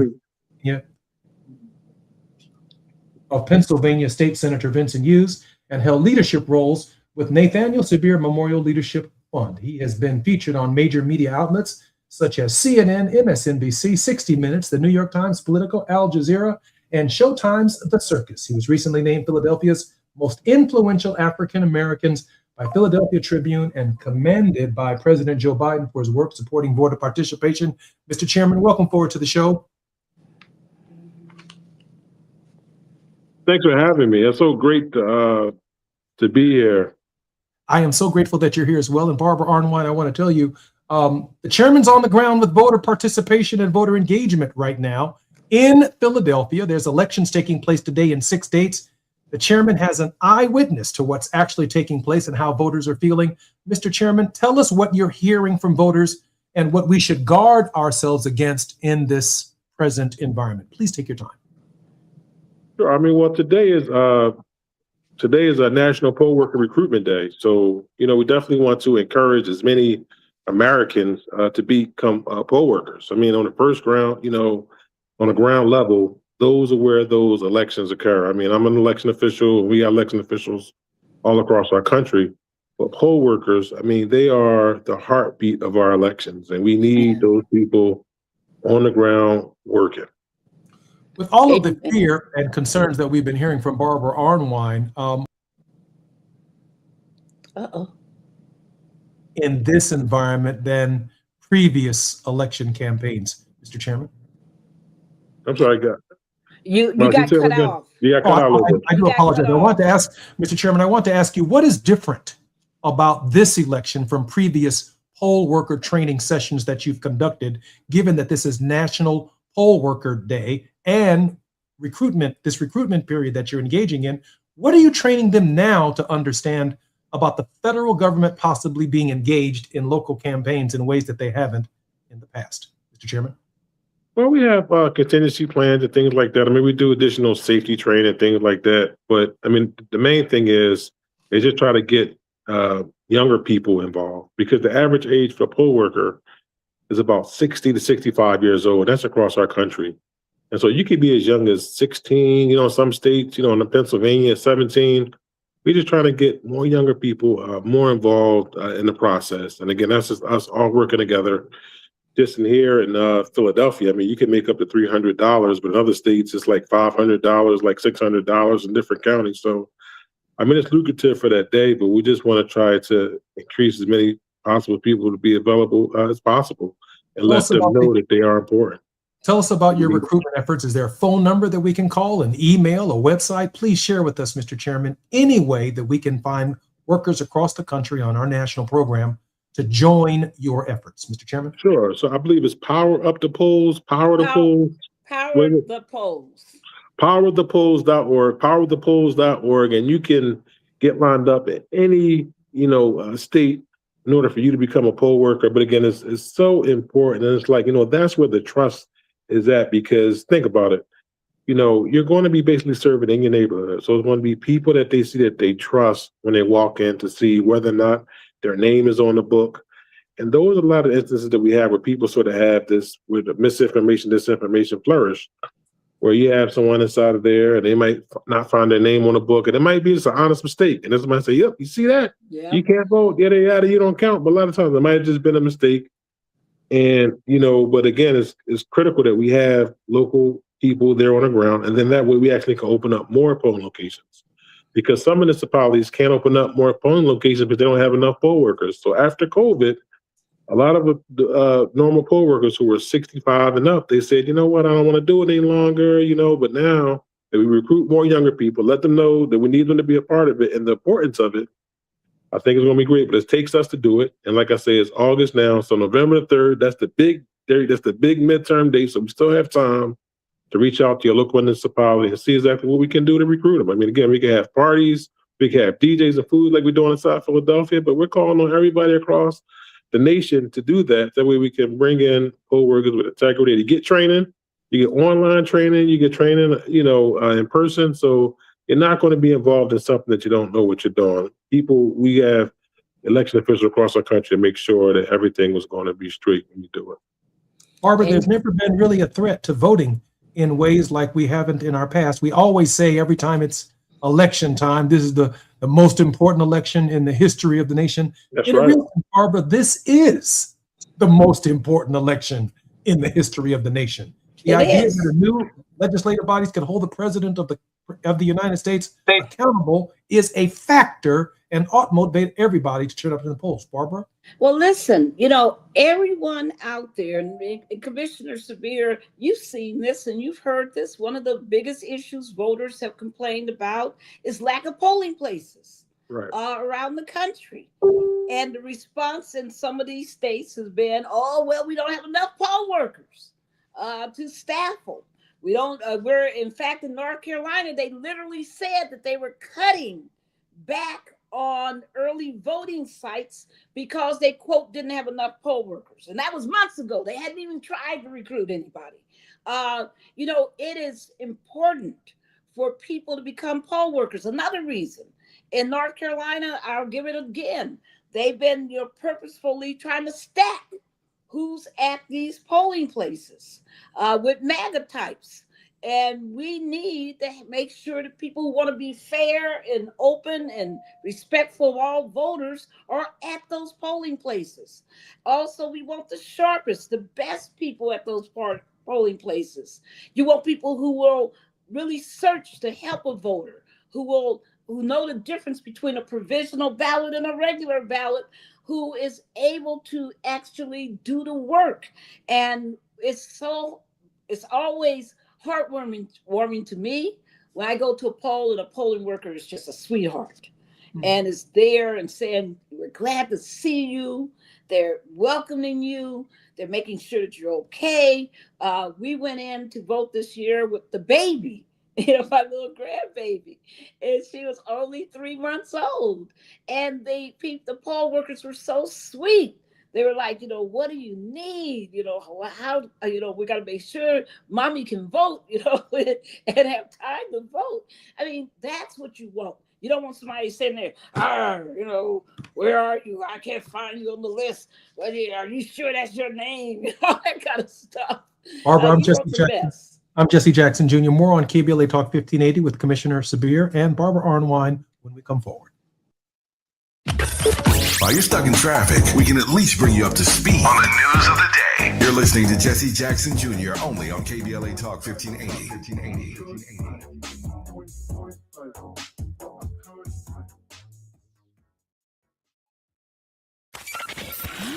Just in case you missed our Procrastination Crenshaw Town Hall.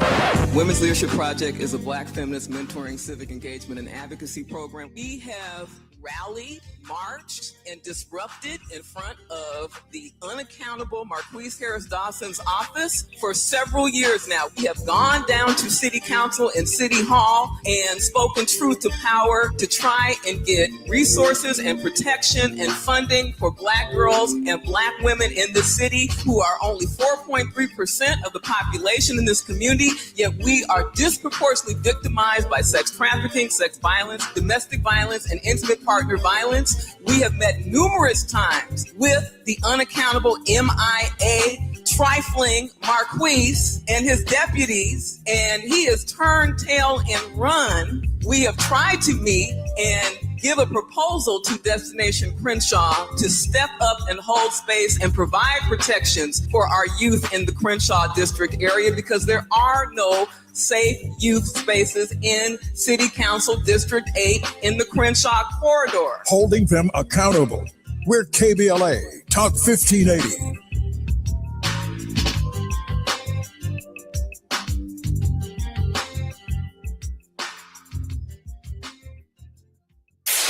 KBLA Talk 1580. We've got a lot to talk about.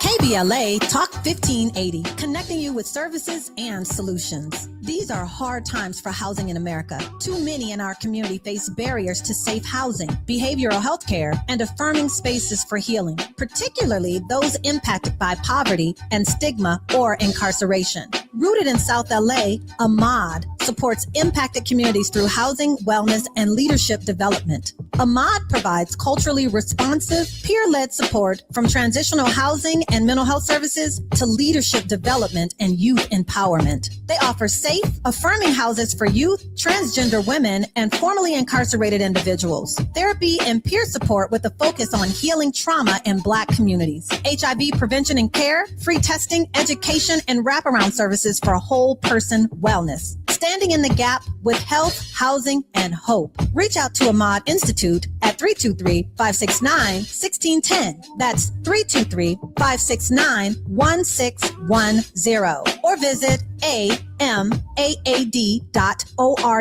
This is a community call to action from KBLA Talk 1580.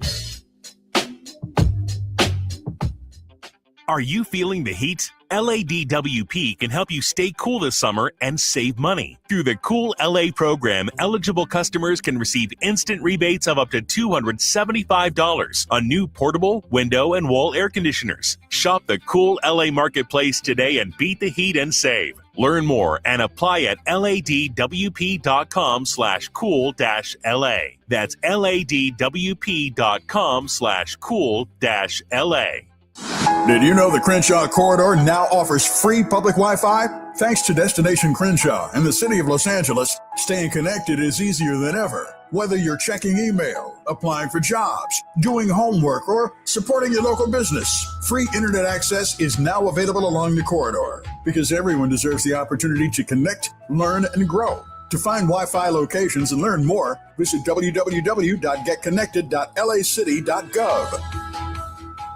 Onyx, I keep having stomach issues. Please make me a doctor's appointment. Okay, Are you suffering from diarrhea, bloating, gas, or oily stools? If so, you may want to ask your doctor if it could actually be a problem with your pancreas, called exocrine pancreatic insufficiency, or EPI. My pancreas? How is EPI treated? A prescription medicine like Creon, pancrelipase, is used to treat people who can't digest food normally because their pancreas doesn't make enough enzymes. Creon is the #1 prescribed treatment for EPI. Creon may increase your chance of fibrosing colonopathy, a rare bowel disorder. Tell your doctor if you have a history of intestinal blockage or scarring or thickening of your bowel wall, if you are allergic to pork, or if you have gout, kidney problems, or worsening of painful swollen joints. Call your doctor if you have any unusual or severe gastrointestinal symptoms or allergic reactions. Take Creon as directed by your doctor and always with food. Do not chew capsules, as this may cause mouth irritation. Other side effects may include blood sugar changes, gas, dizziness, sore throat, and cough. These are not all the side effects of Creon. You can learn more at 1-800-633-9110. Before your appointment, visit creoninfo.com. That's CREON info.com. Now back to more of Jesse Jackson Jr. on KBLA Talk 1580. The Jesse Jackson Jr. Show. The Jesse Jackson Jr. Show. The Jesse Jackson Jr. Show. The Jesse Jackson Jr. Show. King Volley, drop the beat. Come on and talk with me. Come on and listen to me. Come on and talk with me. Come on and listen to me. KBLA Talk 1580. I'm Jesse Jackson Jr. Welcome forward to the Jesse Jackson Jr. Show on KBLA Talk 1580. We're on the grind with Barbara Arnwine. Barbara is the president and founder of the Transformative Justice Coalition. Barbara, there's 6 elections taking place. You're involved in all 6 of them in the northeastern part of the country, as well as an election in Alabama. Barbara, how can we support the Transformative Justice Coalition? People can give to help us do this mighty work, because we're getting ready to hit the road in October and help turn that vote out. So we want people to give. You can help give to us. We're nonpartisan. We're 501c3, so you get a tax deduction back. You can give to us at tjcoalition.org. tjcoalition.org.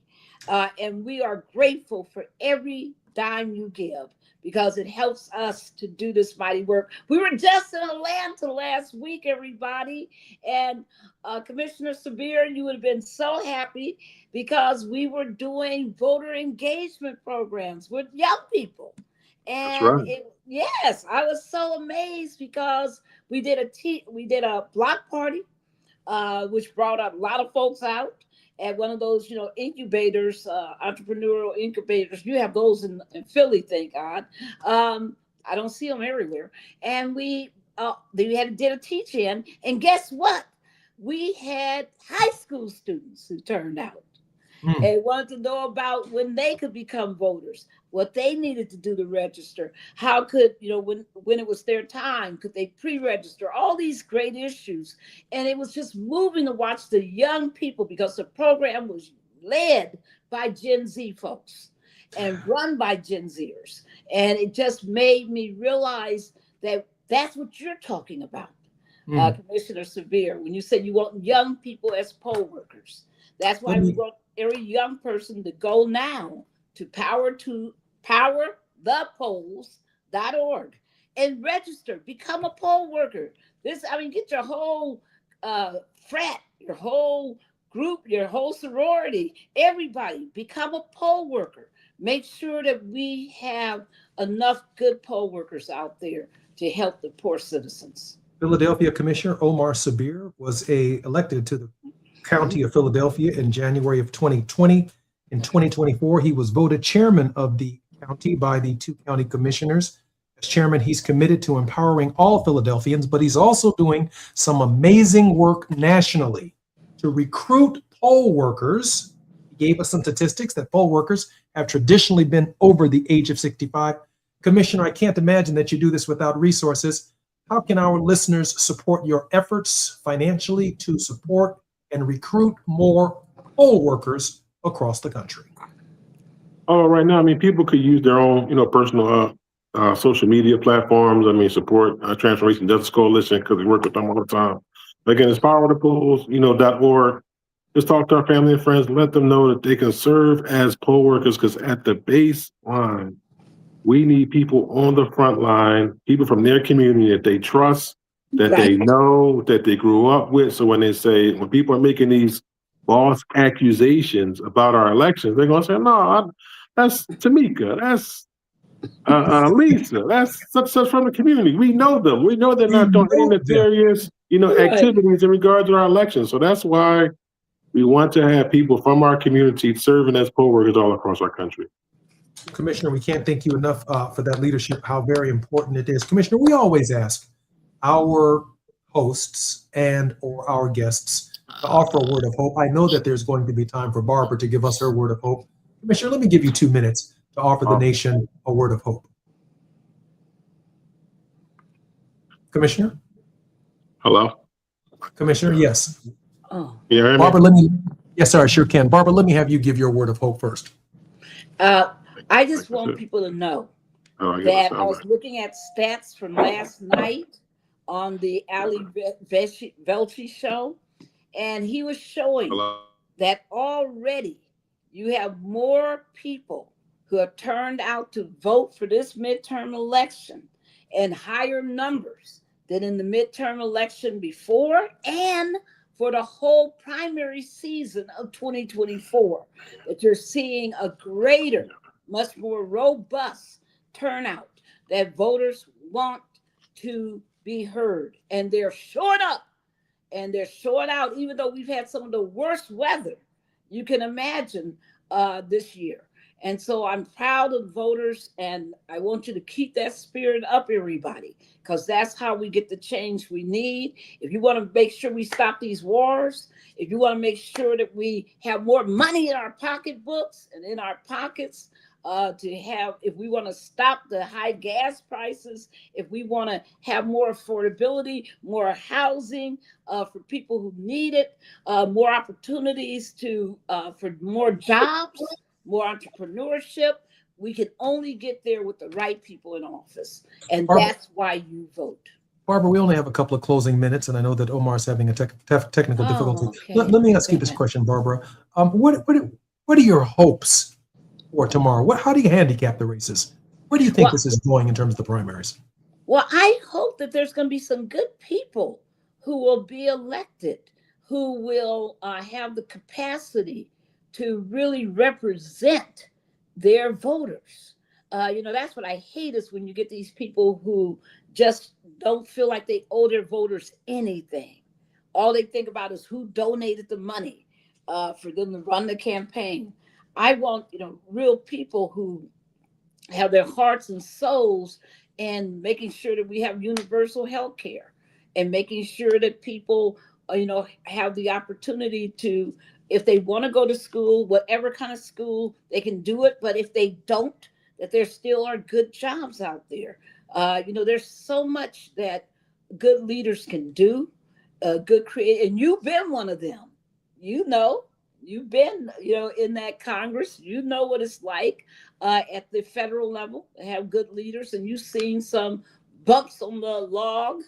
I think Barbara just called me a has-been. No, I did not.